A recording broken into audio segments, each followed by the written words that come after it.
on a hardtail. Obviously they've got more moving parts and things to keep on top of. So here are 5 things to look out for on your first full suspension bike.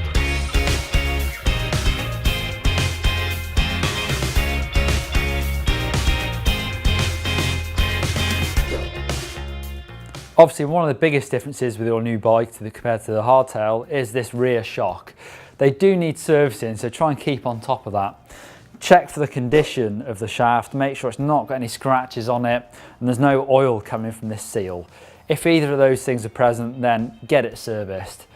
In normal sort of running of the bike, just make sure it's nice and clean and you don't let mud and dirt build up around that seal.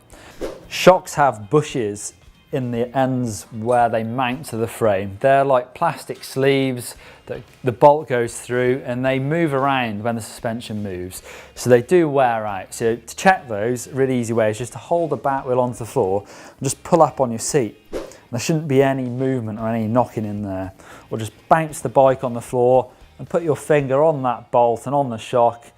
And again, you shouldn't feel any movements. There's one at the top and one at the bottom on this bike. They're nice and tight, which means the bike's going to feel nice. The next thing to look at is your suspension setup. And we've done a really advanced video on that exact thing, and the link to that video will be in the description below this video, so check that one out. But simply put, you want to set the sag and the rebound of that shock. To set the sag, I'll use the rubber ring that's on there and slide it all the way up so it touches on the shock's main body, and just lower myself onto the bike so all my weight is going through that rear wheel. And you're looking for about 30% sag. So you're going to have to play around with the air pressure in your shock, so that's about 30%. Next thing is rebound. So you want the shock not to just spring back without any damping. You want some control on that rebound. Too slow and it won't rebound in time, but too fast and the bike will be really kicky. So play around with that dial. On this bike, it's this red dial up on the shock. Clockwise, winding it in will slow that shock down. Anti-clockwise will speed it up. So just play around with that. So the rear swing arm that moves the shock will move on bearings. So there's bearings in each pivot. So there's something else to look out for and just to keep on top of. A good way of checking the condition of those bearings is to grab the bike, hold onto the saddle and just wobble that rear wheel. You need to make sure the rear wheel's nice and tight, all those spokes aren't flexing about.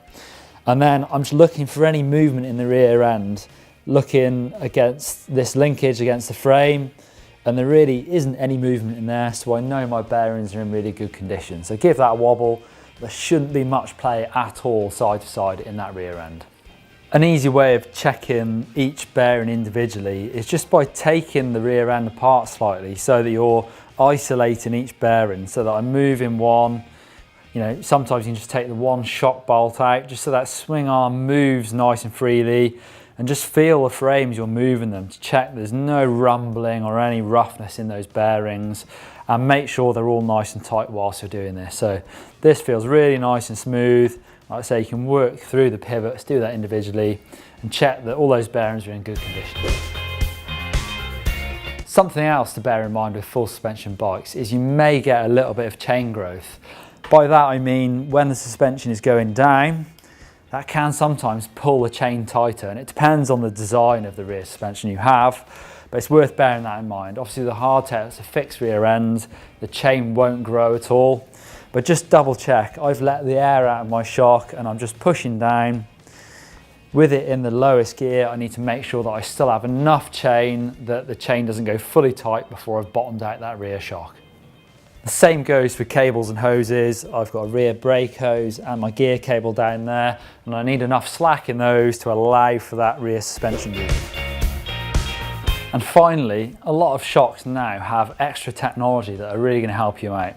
This RockShox Monarch has got a lockout lever that goes from open to middle to firm, and the firmer you have it, the better that bike's going to pedal. It's not going to bob around quite so much, so that's really good if you're doing long climbs. You can whack it all the way up to locked. Sometimes you can have that mounted on the handlebars, so you don't have to reach down to do it. As well as that, my Canyon Strive has this shapeshifter technology that actually moves the geometry from steep, which is good for riding uphill, to slack, which is much better for riding downhill. So there you go, there's 5 things to look out for when you buy your first full suspension bike. And if you found this video useful, give us a big thumbs up down below, that'd be great.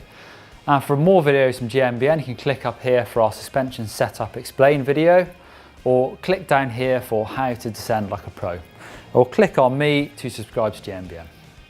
So you've bought your first full suspension bike, you've been on a hardtail, obviously they've got more moving parts and things to keep on top of. So here are 5 things to look out for on your first full suspension bike.